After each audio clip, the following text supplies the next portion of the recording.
welcome everybody again on behalf of the University of York. Our meeting today, our stellar speaker for today is Sarah Ward-Lilley from the BBC. And I'll say a few words about Sarah in a minute, but just to let you know that we've got peer mentors, class of 2020 peer mentors and international regional coordinators joining us today to share some of their insights and gain some of the knowledge from Sarah, her expertise on mentoring. And we've just been having a really interesting chat about reverse mentoring as well, actually, which hopefully Sarah will be able to tell us a bit more about in the course of our conversation as well. So Sarah's been a friend of the University of York for many years, having graduated from English and Related Literature in 1983. And as I say, currently works as managing editor for BBC News and Current Affairs. I'm going to hand over to Sarah to let her say a bit more about her experience to date, her career, her knowledge of mentoring, where she comes to us on that.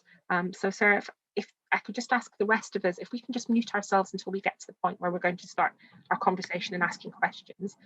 Please do feel free to unhide yourself. It's a little disconcerting when you're speaking in a meeting to black squares. So if you're not in your pajamas, or even if you are, please feel free to unmute and unhide yourself.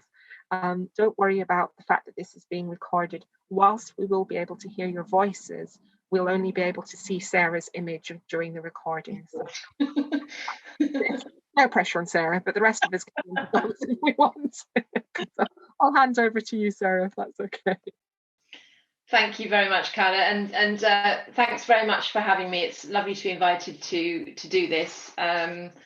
I always really enjoy having an opportunity to talk to anyone connected with the University of York. I have such a happy memory of when I was a student there, although it was a long time ago.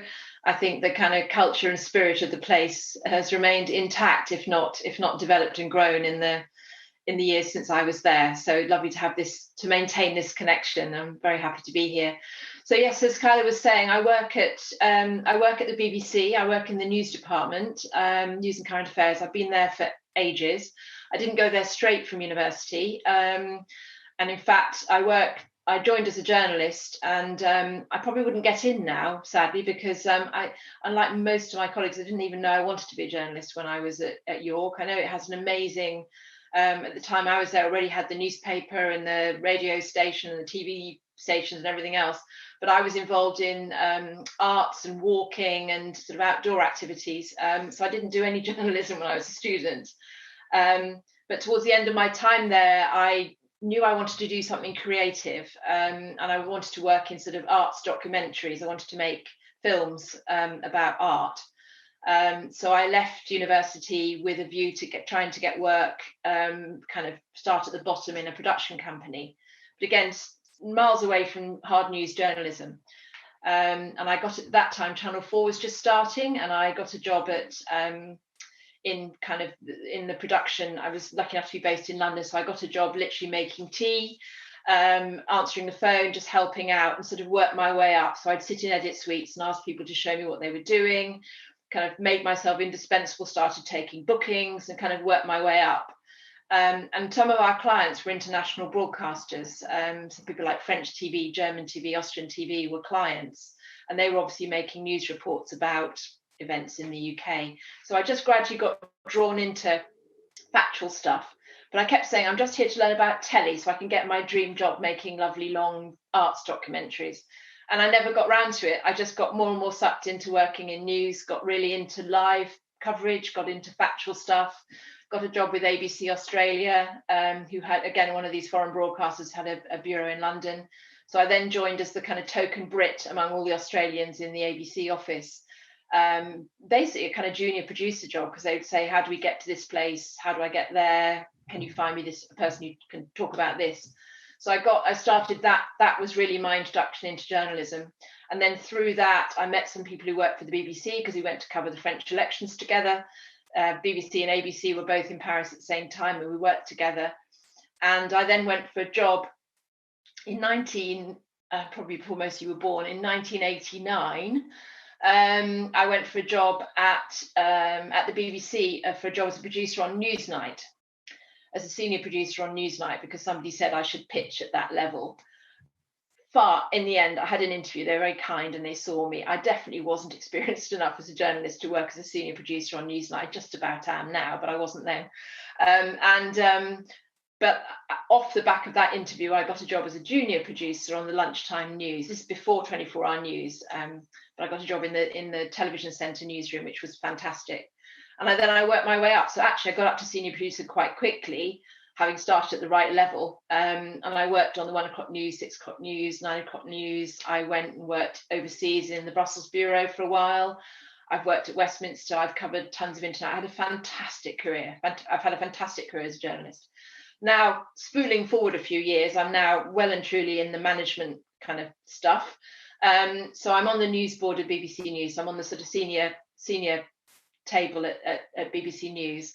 And my particular responsibility as managing editor is a kind of funny role that can hoover up lots of stuff. So I'm not actually running any coverage. I'm not, although it says it on my passport, I'm not really working as a kind of working journalist anymore. I'm not controlling any output or coverage, but I'm running the part of the back office. So I'm responsible for the presenters, the on-air talent, as we call them, which I hate the phrase, but the people you see on screen or on air or hear on air on radio. Responsible for their contracts, their pay, their career development, and thinking about how we move them around to try and improve the diversity and the range of voices and how we come across, how we reflect our audiences, both in the UK and around the world. So that's my sort of strategic job. Quite a lot of other things get hoovered up. I've done work for a long time on the welfare side. I've done a lot of training and development stuff in different parts of my job. And I'm very involved in trauma and mental health. So I've been for about 20 years been a lead on thinking about the mental health of journalists and developing policies and processes and support inside, first of all, inside news and now more widely inside the BBC and actually across the industry, to help support journalists and their mental health. So there's lots of other things I do as well as my day job. Immediately prior to this job, which I've been doing for a couple of years, I did what I probably think was my favourite job in the whole BBC to date, which was I ran our international bureaus for 4 years. So they used to be run by managers in each department. We decided to try and bring the management together because we had multiple offices in the same country and we were not running them very efficiently and we were missing editorial stories between countries and things. So I was brought in to kind of try and bring our bureaus together as a group and to run them in a more regional kind of basis. And I had such fun. I had over 70 offices around the world. I didn't get to all of them, but I got to most of them. And I got to work with some amazingly talented colleagues from every region, every continent of the world, which was fantastic. Lots and lots of different challenges. Obviously, that team have been managing and supporting BBC staff through COVID from this time, well, back since the autumn of 2019 almost, but certainly right through at least a year rather than the UK experience. So it's been they've had a lot on their plates. But that was probably my favourite job in the BBC. I think just in terms of getting on to mentoring, I've talked a bit already about the fact that I have a sort of development and training branch of what I do right now. But I've been involved for a long time in what goes on as sort of referencing mental health as part of that, but what goes on behind the camera. I'm a producer by training. I've never been on screen anyway, so I've always been really interested in what's going on behind the scenes. Welfare is part of that, training and development is part of that. So I do a lot of informal mentoring. People have always come to me for advice. So a lot of that happens already. But I guess I actually do probably 3 or 4 different things. So I do a lot of mentoring, which you can talk about in a moment. I'm also a trained executive coach, which again is a different role. There's lots of overlap, but I'm a trained coach. So I do quite a lot of sort of more formal coaching and informal coaching. Obviously, because of my interest in mental health, I do quite a lot. It's not quite counselling, but I do a lot of advice and support in terms of mental health and helping. We have a network of peer supporters to help signpost people to specialist help if they need help with their mental health. And we're also developing sponsoring. So people are working as sponsors, and I can talk through kind of the differences between those things. And as was referenced earlier, so I work as a mentor for several people at any one time. but I'm also, as a member of News Board, I've been assigned a reverse mentor. So every senior person in news has a mentor from our Next Generation panel, which is a group of under 30s, people under 30, and they mentor us. So I'm being mentored by a 28-year-old woman who's based in Plymouth at the moment. And before that, I was being mentored by a 29-and-a-half-year-old, because I was under 30, man from Kenya who was mentoring me. And I've got so much out of that program, which has been, really, really really eye-opening for me and really useful for me, in the same way as hopefully when anyone has a mentor, they find it useful. I think that's probably what I'm going to stop rabbiting on now, but that gives you hopefully a little potted history of me and where I am and what I've been doing up to now, and really happy to take questions on anything that hopefully I can help with. Well, thank you very much for that, Sarah. That's really interesting, and so many different ways of involving mentoring, and so many different questions that I want to ask personally. But before I take over that, I can just ask if you wouldn't mind unhiding yourself. If you don't mind doing that, that would be great. It's just a bit easier for Sarah to make eye contact about who wants to ask a question and so on and so forth. And if you have a question, if you just want to unmute yourself, and Sarah will just call on you, and then we can get the conversation going. Does anybody have anything they'd like to ask to begin with? Simon? Oh, sorry. Simon, go ahead. Hi there.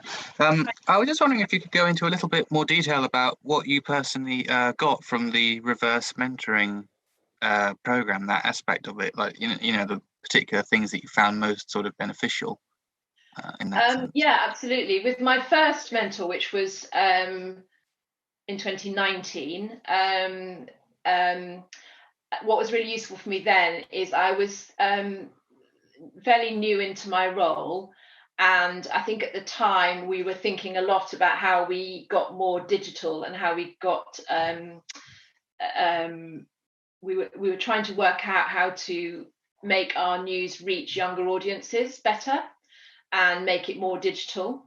And I knew that everyone tends to have their kind of their tram lines of news is a very habitual business. People go to certain places for that. Most people go to quite a lot of the same places every day for their news. You have it's habits of you wake up and do this, and later in the day you do that, or whatever, or you don't do it at all. But those that are news consumers are quite often quite habitual. So my habits have been, were based around various linear formats and newspapers and websites and things. And I was aware I wasn't much of a digital consumer, and I knew my habits were not the same as my nephews, for example. And so I kind of knew I was didn't have those habits. So my mentor was brilliant, because I would say to him, can you help me? First of all, tell me what your favourite websites are or digital platforms are for getting your news. They don't need to be BBC ones, but where do you, as a 29-year-old from Kenya, get your news from? So he directed me to some places where I could then start to just every now and then look in on the kind of news and the kind of platforms and delivery he was getting. And then we went on from that for me to actually use him to find out about what was having an impact. So I remember one particular session where I'd asked him in advance if he could help me by bringing me some examples of different treatments of a story. So where the BBC had done a story on our website in a particular way, but where some other organisation had done it in a different way, which he thought was better. So we could look at two different treatments of the same story. And he said, the reason that this came through, and, I'm now remembering it a year later or whatever, this story stuck in my head because and look at the BBC version, which is a bit boring or whatever. There were a few when it was the other way around, that the BBC piece was good and some other piece wasn't. But it was just really helpful for me to have some concrete examples. And then I was able, in conversations I was having with other colleagues, to actually be authentic, as in I knew actually I did have some examples. I'd looked at them myself, and I was starting to tap into these websites and get slightly just broaden my viewing habits, if you like. by tapping into, not because I was trying to become an under 30 role, but because I knew what meant something to him as my sort of focus group of one. But it was just really like a shortcut for me into that. I mean, clearly I read the data and we get lots of all the statistics, you get the big picture, but it was just really handy having that real person, real insight. And I could ask really direct questions, say, okay, coverage of this story, you know, what worked for you, kind of thing. So that was good. I think the other example this year, working with Claire, she was she was until January a producer. Just at the time she started mentoring me, her program was closed. She worked on the Victoria Derbyshire program, so she came to me knowing her job was at risk or was closing. So she's been going through a whole different thing, but she was really clear from the beginning that wasn't, in normal times I might have been coaching her through her redeployment or potential redundancy, but she said, no, that's happening over there and someone else is doing that. I'm here to be your mentor. And she's been amazing about just keeping, I mean, I do say, how are things going? And she has now got another job, so everything's settled, but I'd always check in on her. But basically she was really clear, she was doing her job of reverse mentoring me, and that was what our space was for. And what's been really helpful for me was, again, just having that shortcut into how is lockdown going if you're an under 30 living on. She's had to move back in with her parents. So we've been worrying a lot about our people whose lives have been disrupted, who are working from their bedrooms. And so, you know, getting her to say, I said, can you check in with your friends and tell me what more we could be doing to help you? Again, we have staff surveys and everything else, but she's been a sort of conduit for me into a cohort that I don't have as much contact with, because I've been working a lot with remote working and managing our response to COVID for the last month. I have sort of meetings every day about how we're going to respond to COVID. And Claire's been a fantastic help for me on, did these internal comms work? You know, is email enough? What would work better for you? You know, who is cutting through in terms of the management? Are these all staff phone calls any good for you? Or again, and tell me what your friends and colleagues say, not just you. So it's about tapping into networks, just the same as normal mentoring is. If you're a mentor, you know, you're asked to be generous with your network and share what you know, and sort of generosity is probably the word I would use in every sense of the word. And Claire has been generous with her knowledge, her insights, her network to support me. Thank you.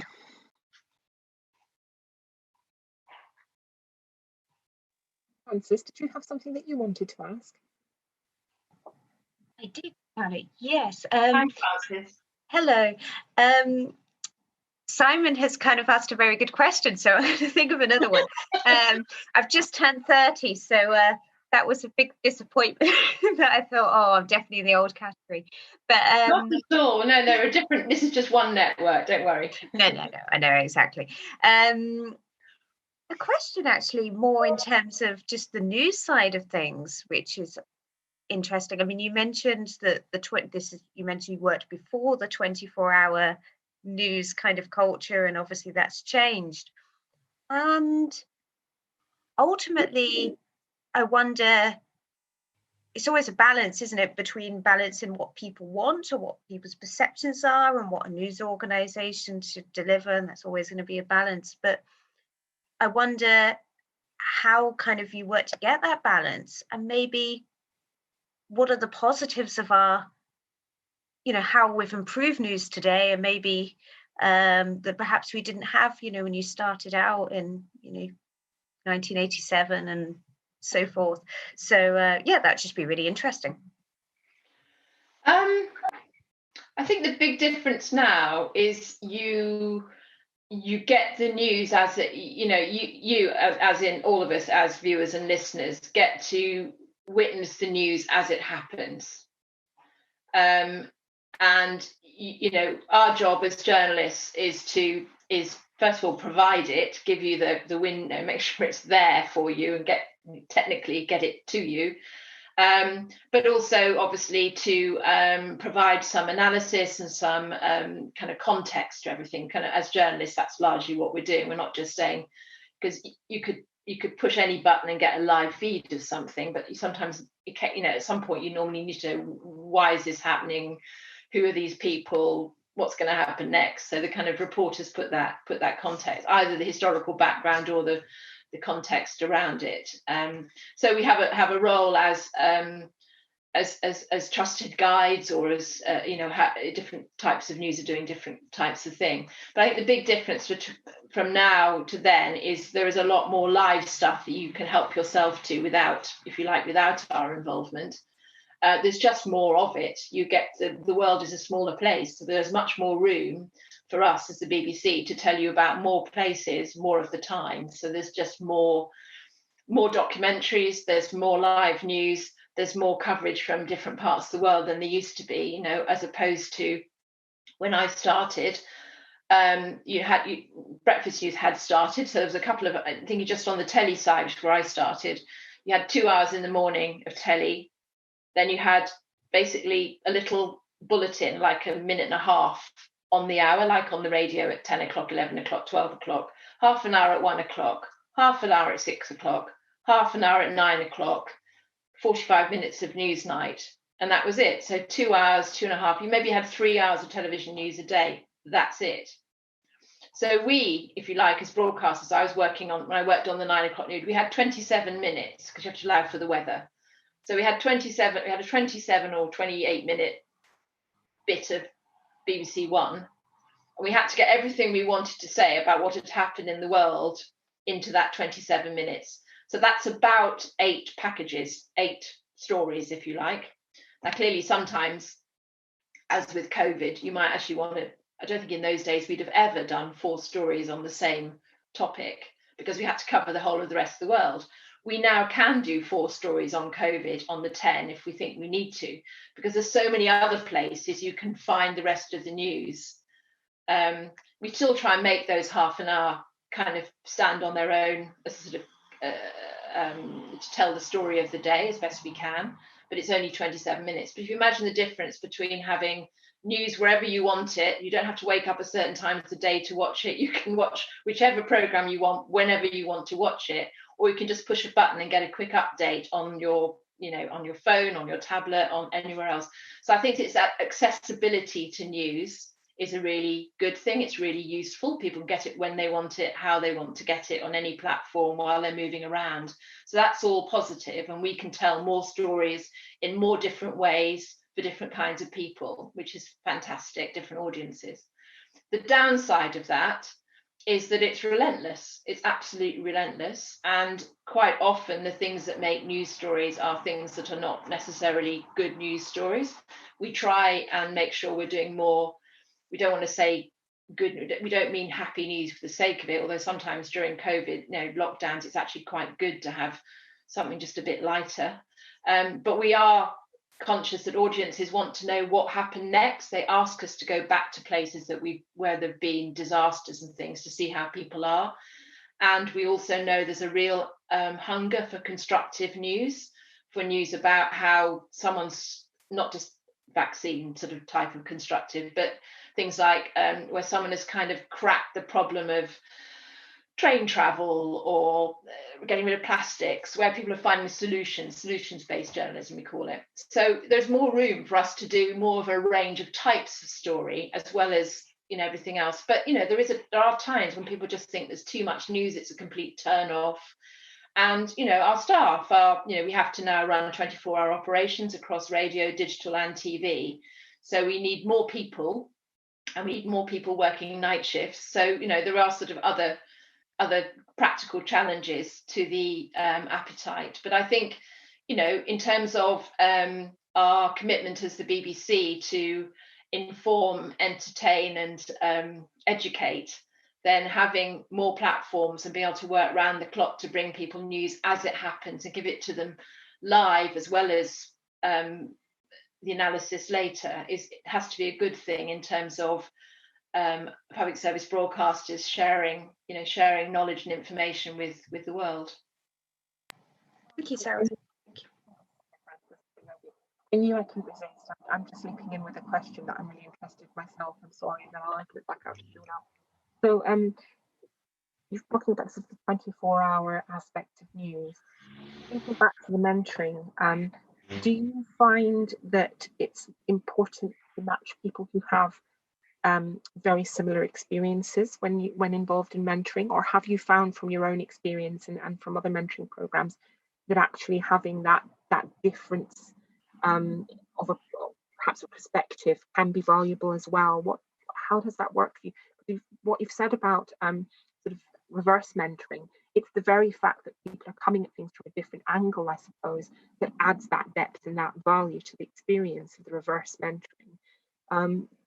How have you found that balance? It's all about expectation, isn't it? If someone, because I work a lot with on-air talent, if someone who is a on-air reporter who wants to be mentored by me, I'm always a little bit tentative about agreeing to that, because actually that's my day job. My day job is developing people's careers, and I should be talking to them anyway, if you like. And it doesn't mean I won't talk to them. It just means it's not probably the same thing. So I think it's about expectation. If people are being mentored by someone and they think that being mentored by that individual means that the door is suddenly going to open and a new job is going to pop out because they're in conversation with so and so, then I think that's a problem, because as mentors we don't have magic powers to make jobs appear on trees and all the rest of it. What we have is the generosity of spirit and the time to say, have you thought about this, or why don't you try that, or I know someone who knows someone who would know something about this, or whatever. So I think it's about expectation. Now, if someone does come to me and say, I want you to help me get a job on this program by next week, it's like, it isn't really mentoring. So the best way to avoid that is to have someone from a different area, because it's sort of a cleaner relationship, which is all about just sharing thoughts and knowledge as opposed to the direct route to the next job. Having said that, the balance to that is the more you understand the business, the more connected the network is. So, mentoring within the news department has a lot going for it, because there's a sort of logic to the kind of network that you're helping somebody build, as opposed to someone mentoring them from a completely different part of the BBC. But I think there's a balance there between the relationship being so close to actually a line management relationship that actually that's not really mentoring. But so not that close, but close enough for the vocabulary, if you like, to be the same, that you're not talking in acronyms that mean absolutely nothing to anybody. Or, oh, I know this brilliant person who makes arts documentaries. You're like, well, what use is that to me? I've thought about everything, but I don't think arts doc or whatever, if it doesn't make any sense. Or I know this brilliant person who runs our football coverage in Scotland. Brilliant job, but I live in London, so it's just things that don't feel very logical. So there's a balance that it's halfway, as ever with answers like that, it's halfway between the two. What we do have at the BBC, which I think is interesting, we're part of, we have lots of internal mentoring schemes going, but we also are part of a scheme called that's run by a charity called the Schofield Trust, which is named in memory of a former BBC and ITV reporter who actually was killed in Bosnia back in the day. But his widow set up a charity, because he was under 30 actually when he died. It was awful. And his widow set up a charity to kind of support young journalists. So she's always, they donated an award for young journalists for the Royal Television Society and various things. And over the years, they've developed this mentoring scheme, which matches established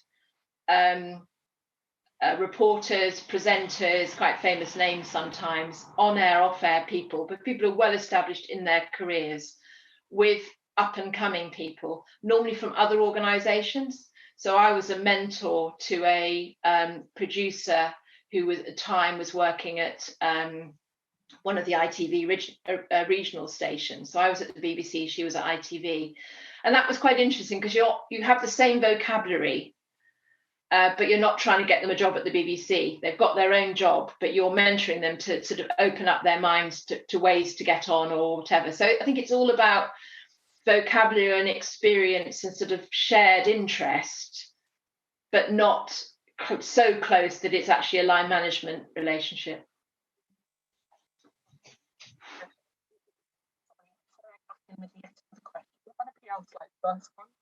There's some shy people who've hidden behind their cameras, and I'd love to get some more questions if anyone has any.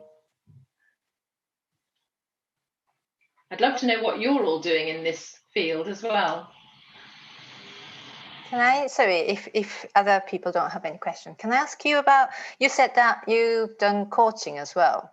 And I think, yeah, many people might be already aware, but can you tell us what's a difference between coaching and mentoring, and what's the benefit of both?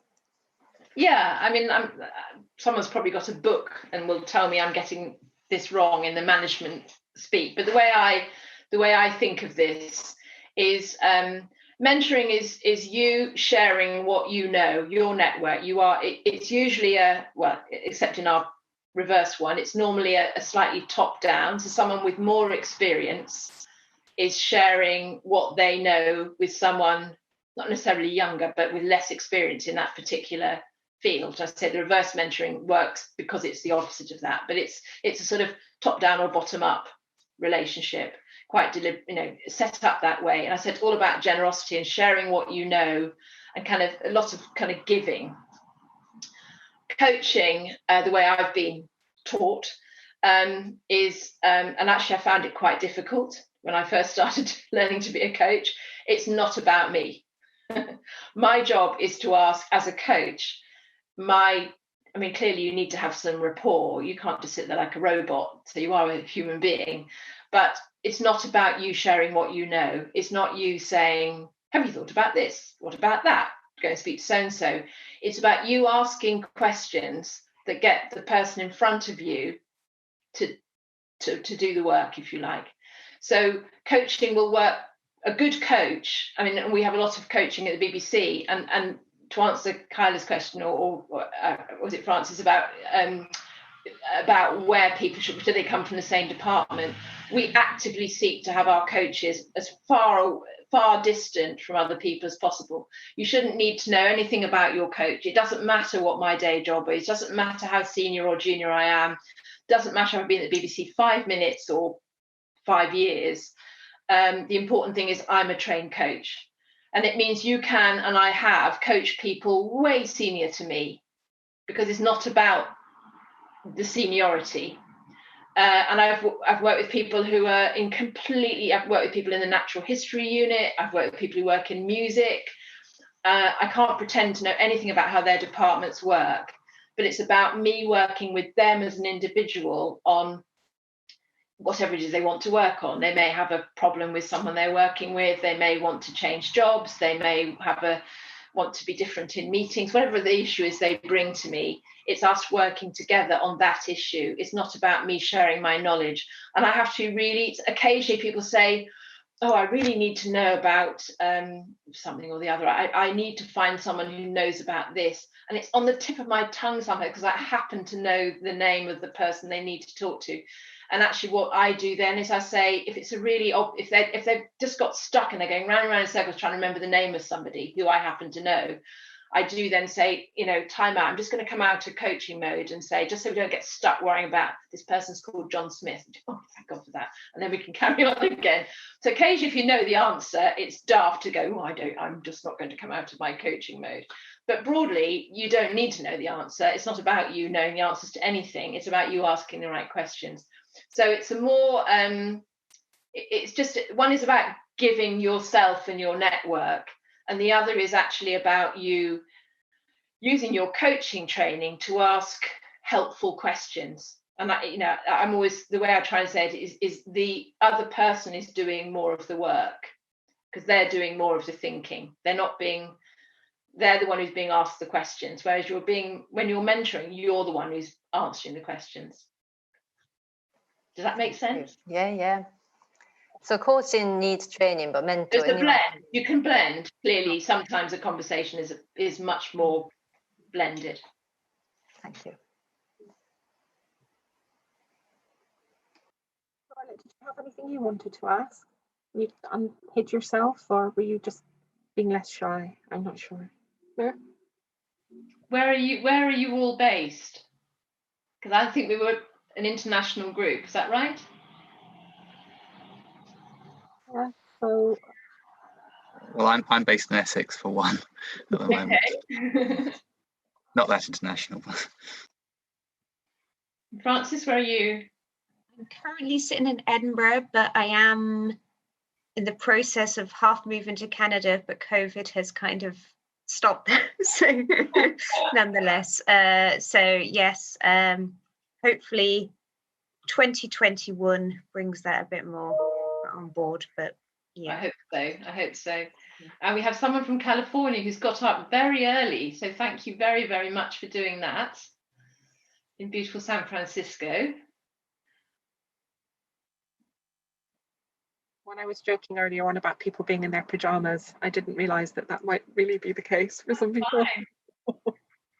You're staying quiet because of the children. That's perfectly fine. Thank you. I completely understand. It's super early there, so I'm appreciate you even bothering to be on the line. So thank you. Right. So the way that I understand it, then, correct me if I've got this wrong. So I think Heiko was about to say, for coaching, you need very specific training. You need to have a kind of a way of a certain approach. Yeah. And you need to be quite fixed with that and quite disciplined to maintain that. Yeah, it's veering off trying to give advice, and that's not coaching. Yeah. Whereas with mentoring, it's more about your shared experience, your personal network, expanding that network and their network together. It's more personal. Yeah. So I've had specific formal training to be a coach over a year. I had to do some training and lots of workshops and be assessed, watched while I was doing it, and I had to have victims who were prepared to be my kind of, while I was in training, my probation candidates, if you like. Whereas mentoring is more organic. I've had I'm sure other people have some training and some tips on how to do it, but you find your own style in a slightly different way, and it's really about what you know and who you know. That's all. That's it. The only qualification you have, and a spirit of generosity about it.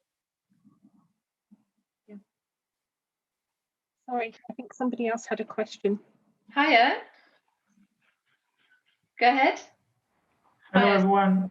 Yeah, I am Osas from Abuja, Nigeria. So I've enjoyed listening to you talk. I've been to Nigeria once. We have a big office in Lagos and a small in Abuja. So that's nice. Yes. What's your question?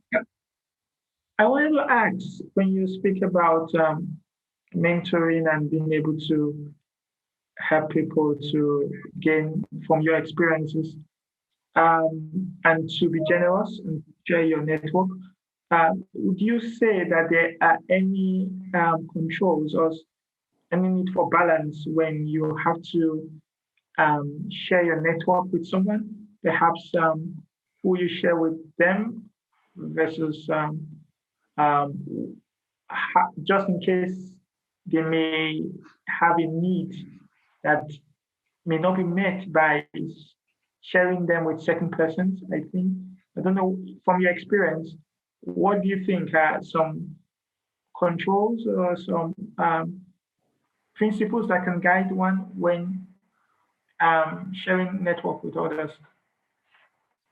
It's a great question. I think it's two things. One is about priorities and the other is about trust. So taking the trust one first, I think you need to kind of have a level of trust and openness between you and the person you're mentoring about the value, and I mean that in every sense of the word, of the knowledge and the contacts that you're passing on. So you need to entrust with the individual the fact you're passing on a contact of yours, and you expect them to use that contact respectfully or in the way that they've agreed to use it, and not just sort of pass on that person's phone number to 10 other people or whatever. So you have to sort of have a little contract to say, I've had an idea, it'd be great if you spoke to so-and-so, but you're expecting them to speak to so-and-so about the thing you were talking about, and not necessarily go, Sarah's told me to call you, she said you're going to give her a job. or, you know, you have to have a trust that the person's going to do what the two of you have agreed you're going to do, not take advantage of that or kind of share the contact round. So part of that's about trust and openness about what, as a mentor, I'm actually offering. And I think priorities are the other thing. If I, as a mentor, at the end of every mentoring conversation with someone, fired off 10 emails to 10 contacts and said, I've just been talking to my mentee, he's amazing, you've got to see him. And everyone I know at the BBC was getting kind of 10 emails a week from me going, oh, you've got to see this person. They would just go, well, do you know what? Sarah's always asking me to see people. I'm sure they're really good, but I haven't got time to be bombarded with emails from her. So as a mentor, you need to prioritize. You can say, I think it'd be really good if you talk to this person. I will put you in touch with them. So I'm really careful that not that I'm being mean with my network, but just so that it has an impact, that I'm not just randomly sending emails to colleagues saying you've got to see so-and-so. And I often start my notes saying, I know I don't contact you, or by the way, you know I don't contact you often about people, but I really want you to talk to so-and-so on my behalf about X. So it isn't talk to so-and-so and give them a job. It's so I wanted you to come and talk to so-and-so because I know you've got experience of X. So it's got parameters and it's got priorities. So you're using your network in a prioritized kind of way. So you're being generous with it, but you're not just sort of saying, oh, here's my contacts, but ring everybody, because that would just be annoying for your contacts. So prioritizing who you put them in touch with and being really precise about what you've agreed that the person can ask for or should ask for. Because I love being contacted for someone to say, I'd love you to talk to so-and-so, my mentee, about X, if it's something I know about and that I know I'm an expert on. What I'm less happy with is the email that says, can you talk to so-and-so? They want some help with their career. And it's like, so does everybody. And that's what I do all day, every day. You know, it's much bigger ask if it's a really general question, as opposed to, I know you've got experience of working in this country, or I know that you've got experience of working on this kind of platform. As an individual receiving a request to talk to someone, it's much, you feel like you're being used for your expertise and not just as ring so-and-so. It makes you feel more, well, it's just easier to deal with. You've got a fixed request to do a fixed thing, and you can absolutely deliver that for your colleague who's asked you to help out. So I think it works both ways. It's more likely to get a response. And if you're asking someone to do something that's in their area of expertise, they're far more likely to be happy and willing to do it than a real general question about give them a job or something, which in our world, you're much less likely to be able to magic up. Thank you, Sarah. I was really interested to hear again about how for quite a few of our mentors and for our regional coordinators, they're quite new possibly to the mentoring process. And it can be quite daunting for people that I don't necessarily have that fantastic black book of networks and connections where I can just go, oh, you know, you want to go and speak to so-and-so at this organisation or so-and-so at that organisation.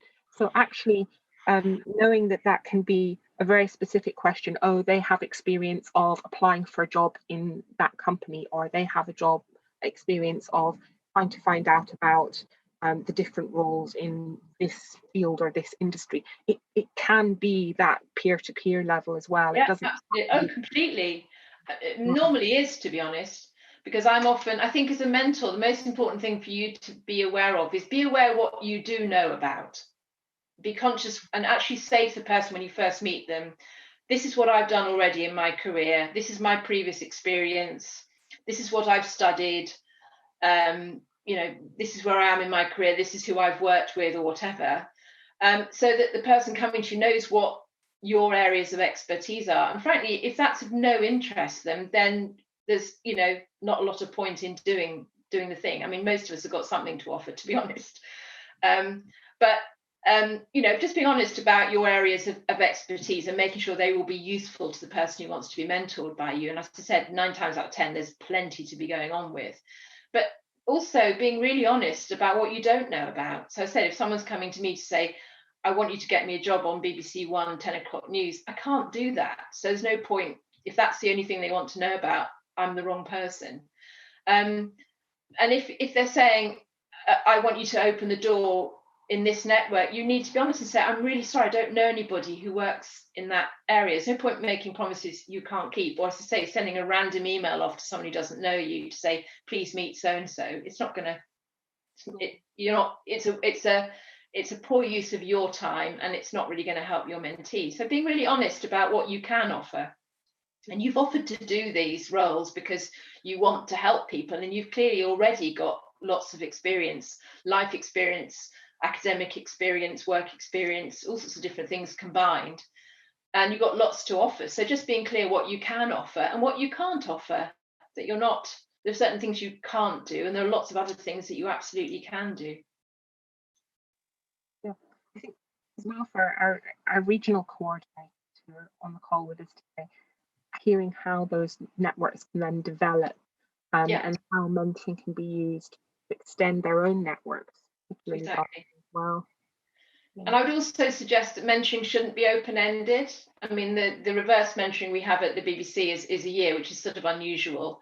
Normally, I would suggest I would mentor somebody for 6 months or so, because then otherwise we all become rather dependent on each other, and we've sort of had all those conversations, and it's good that they move on and mentor someone else. And people are often saying to me, oh, I don't know, I want to keep working with you, I don't want to. And I say, well, who do you really respect? Whose job, really interests you, or whatever? Why don't you people are quite flattered when they're asked to be a mentor. Why don't you ask if so-and-so will be your mentor, but just say for 2 or 3 months or something like that. So they're just going to commit to see you maybe 2 or 3 times, have 2 or 3 cups of tea or something with you. And I say people are often happy to take something on that's quite short term. And I don't think mentoring or coaching should be without be continuing. It should have a purpose. So you should say, okay, under this program, we're going to meet once a month for 6 months. And then you really make the most of the 6 conversations. So my relationship with Claire is due to finish in December. So we've talked every 6 or 8 weeks through the year, and I know it will end in December. I know I'm now relieved she's got a job as well, but so I'm not going to worry about her. But she'll do her thing, and I'll do my thing with somebody else next year. But it's quite easy to fall into mentoring and sort of just stay in your groove with somebody. And actually, it's quite good to refresh, and good for you to have new mentees as new clients, if you like, who are asking you different kinds of question, and for your mentees to basically go off and tap into another network. Very valuable point as well. I think that it shouldn't be open-ended. You need to agree your start and end points. You can always adjust a bit, but agree the expectations on both sides.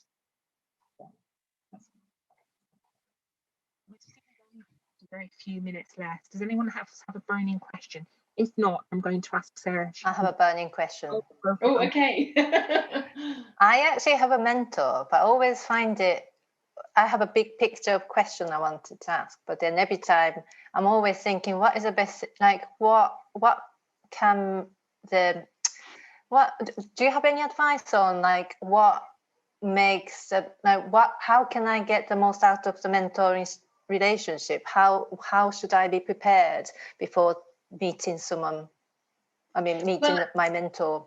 Again, it depends a bit on the contract, formal or informal, the kind of conversation you have at the beginning about how you both want to work. I find it quite useful if people are organised enough. I mean, the more you get the most out of everything in life, but certainly out of mentoring if you think ahead a little bit. So, if there's something quite important or a big question you want to ask your mentor, I would email them in advance and just say, I'd really like to talk about this, because as a mentor, it gives you even 5 minutes, but maybe 24 hours just to think, okay, I really don't know anything about that. I better tell them now before they come in tomorrow that this isn't my, I can't help. Or, right, I better quickly do some reading.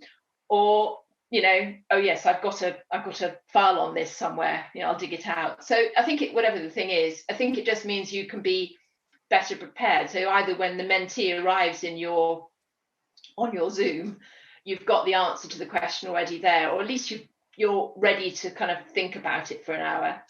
I think that's always really helpful, rather than you walk in with your huge question you've been thinking about for a week and your mentor's going, oh my God, you know, this is obviously really important to you and I don't know where to start. So I think just giving people a bit of, it's not necessary, but you can, I mean, I've done it enough times, you can definitely go into a mentoring session and just busk it and just have a nice cup of coffee and let things flow. And there's a place for that as well, of like just what's going on, ooh, this is going on, and just sort of download it. But there's also another time when you've got something on your mind, something quite precise, and a quick email just says, by the way, when we meet next week, I'd really like to focus on this. Doesn't mean it's the only thing you're going to talk about. And it's the same in coaching. I mean, we're always very clear at the beginning of a coaching session, what is it you want to get out of the session today? And if we've had that conversation on email before they arrive, then I've got my questions ready to sort of focus in on that. So it just makes the whole thing a bit more focused and more efficient. I say each session doesn't have to be the same style. Some of them can be much more kind of go with the flow, but some people like that more structured approach anyway. But I would just tip the person off if there's something very specific you want to talk about, so they can prepare themselves, or send you somewhere else if they don't know the answer. It's good to know, because sometimes I do enjoy having just a chat with my mentor and see how it goes, but I also feel like I'm wasting our time by just chatting. Yeah, so. It's a, remember, it's a, you know, like all these things, it's a safe space. The fact that it's an hour away from your normal desk or your normal work to think about what you do in a different way, that's in it, the mere fact you're having a different kind of conversation with a completely different person is valuable, even if it isn't prepared in advance.